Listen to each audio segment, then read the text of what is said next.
Hello friends, पिछली video में हमने बुद्धि की परिभाषा देख ली थी। आज हम बुद्धि के प्रकार पढ़ेंगे। बुद्धि के प्रकार को एक मनोवैज्ञानिक हुए थे थॉर्नडाइक। थॉर्नडाइक के अनुसार बुद्धि को वर्गीकृत किया गया था 3 भागों में। कौन कौन सी बुद्धि है? यांत्रिक बुद्धि, अमूर्त बुद्धि और सामाजिक बुद्धि। यांत्रिक बुद्धि को ही हम कहते हैं क्या? गामक बुद्धि। यांत्रिक बुद्धि को ही कहते हैं गामक बुद्धि। और दूसरे मनोवैज्ञानिक आए थे गेरिट। गेरिट के अनुसार बुद्धि को भी 3 भागों में विभाजित किया गया: मूर्त बुद्धि, अमूर्त बुद्धि और सामाजिक बुद्धि। देखो, थॉर्नडाइक ने भी 3 भागों में विभाजित किया और गेरिट ने भी 3 भागों में विभाजित किया। ठीक है, फिर हम पढ़ेंगे पहली यांत्रिक या गामक या मूर्त बुद्धि। यांत्रिक बुद्धि कौन सी है? गामक भी उसी को कहते हैं और मूर्त बुद्धि भी उसी को कहते हैं। यह देखो, इसमें क्या है? इस बुद्धि का संबंध मशीनों व यंत्रों से होता है। ठीक है, यांत्रिक यानी यंत्र, यांत्रिक से होता है यंत्र।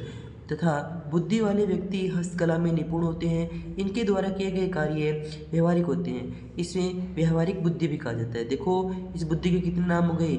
यांत्रिक बुद्धि, गामक, मूर्त और व्यवहारिक। ठीक, इस बुद्धि वाले व्यक्ति कौन कौन से होते हैं? इसमें कारीगर होते हैं और मिस्त्री होते हैं। ये सब किसकी कला जानते हैं? हाथ की कला को जानते हैं। इसलिए इन्हें कौन से बुद्धि वाले व्यक्ति कहा गया है? व्यवहारिक बुद्धि वाले, यांत्रिक बुद्धि वाले, गामक बुद्धि वाले और मूर्त बुद्धि। अगला क्या है? अमूर्त बुद्धि। अगला प्रकार है बुद्धि का अमूर्त बुद्धि। इस बुद्धि का संबंध पुस्तकीय ज्ञान से होता है। किससे संबंध होता है? सीधा पुस्तकीय ज्ञान से होता है। इस बुद्धि वाले व्यक्तियों की कल्पना शक्ति जो होती है, सोचने की जो क्षमता होती है, यानी चिंतन शक्ति तथा तर्क शक्ति उत्तम होती है, यानी कि उत्तम श्रेष्ठ प्रकार की होती है। इसे सैद्धांतिक बुद्धि कहा जाता है। अमूर्त बुद्धि को कौन सा कहा जाता है? सैद्धांतिक बुद्धि। और मूर्त बुद्धि को कौन सी बुद्धि कहा था? व्यवहारिक बुद्धि। इस बुद्धि वाले व्यक्ति कौन कौन होते हैं? Doctor, engineer, designer, software interior आदि बन सकते हैं। सॉफ्टवेयर इंटीरियर कौन होते हैं? जो डिजाइन तैयार करते हैं ना, वही। यानी doctor, engineer, designer, software interior आदि बन सकते हैं। ये कौन सी बुद्धि वाले व्यक्ति होते हैं? अमूर्त बुद्धि वाले। अब है सामाजिक बुद्धि।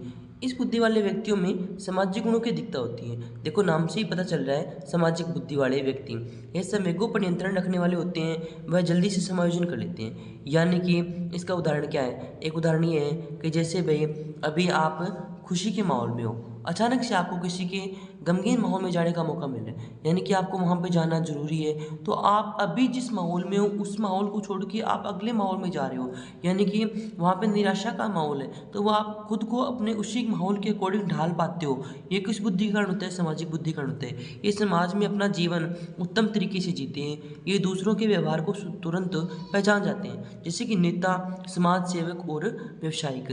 भाई नेता जान पाता है, नहीं पता, नेता जल्दी से अगले व्यक्ति का व्यवहार जान लेते हैं, तभी तो वो नेतागिरी करता है भाई। अब आगे आता है बुद्धि के सोपान। बुद्धि के सोपान में पहला है बेसिल वर्ष यानी मानसिक आयु। इसको हम क्या कहते हैं? Mental as.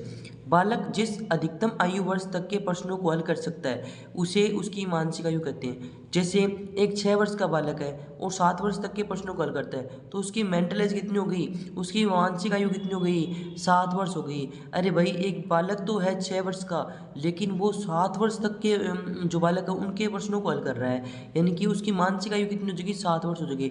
लेकिन उसकी जो वास्तविक आयु है, वास्तविक आयु कितनी होगी भाई? 6 ही वर्ष होगी। वास्तविक आयु कितनी होगी? 6 ही वर्ष होगी। अब मानसिक आयु वास्तविक आयु से कम अधिक बराबर हो सकती है भाई। जैसे कि अभी कोई व्यक्ति 7 साल का है और वो 6 साल वाले व्यक्ति के प्रश्न नहीं हल कर पा रहा है ना, कोई 6 साल वाले व्यक्ति की प्रश्न हल नहीं कर पा रहा है, तो उसकी मानसिक आयु क्या होगी? वास्तविक आयु से कम हो रही है ना। तो मानसिक आयु कम भी हो सकती है, अधिक भी हो सकती है और बराबर भी हो सकती है। अगला है टर्मिनल वर्ष या बाधक वर्ष। बालक जिस अधिकतम आयु वर्ष तक के प्रश्नों को हल नहीं कर पाता उसे टर्मिनल वर्ष कहते हैं। जिसे उपयुक्त उदाहरण में 7 से ऊपर के सभी वर्ष।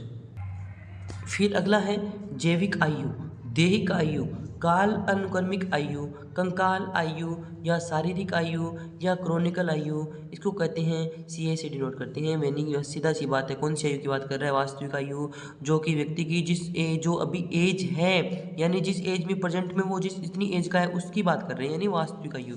जन्म से लेकर वर्तमान तक की आयु को वास्तविक आयु कहते हैं। जैसे एक बालक का जन्म 5 सितंबर 2015 को तथा उसकी 5 सितंबर 2019 को वास्तविक आयु कितनी होगी?